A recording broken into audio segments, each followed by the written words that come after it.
All right, how's it going? My name is Josh. I'm high on wood, and thanks for coming here and checking out this video.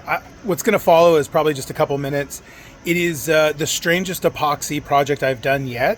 Honestly, it is, yeah, you got to check this one out. Cheese sandwich wall art. All right, Harold, I almost messed up, man. I almost went through with pouring the epoxy and not catching it on film. There it is. Your cheese sandwich getting covered and smothered in epoxy. Next step, I got a funny little vacuum machine over here. Just going to take some air out of this. Replace all that air and all that cheese and bread goodness with more epoxy. It should come out that shiny after I'm done polishing it. What do you think? All right, Harold, here you go. Now, this is taking the air out of there. See all those bubbles coming out? That's air in the epoxy, the cheese, the bread, whatever. And if you look here, like right there, that's where we are, pressure-wise. I'm on the back side of it. I can't really see. But basically, you just keep pulling all that air out.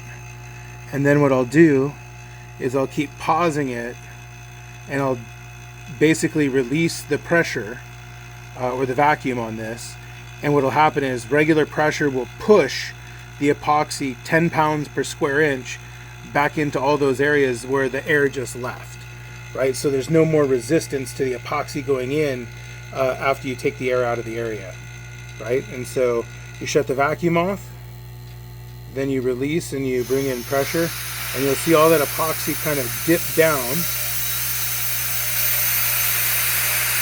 And do this process till you don't see it dipping anymore, and you get to -1 atmosphere, which is basically pure vacuum. Next step in the torture of the sandwich. That sandwich is going into one of those gray bins over there. Now what I'm going to do is I'm going to take 60 pounds of pressure, and I'm going to push as much epoxy into this project as I can. I'm going to try and make it as solid as possible. I've burned off all the bubbles, so most of what we're seeing here, the inclusions in there, that is probably sandwich floating. Maybe some sawdust from my bench, you know, that kind of stuff.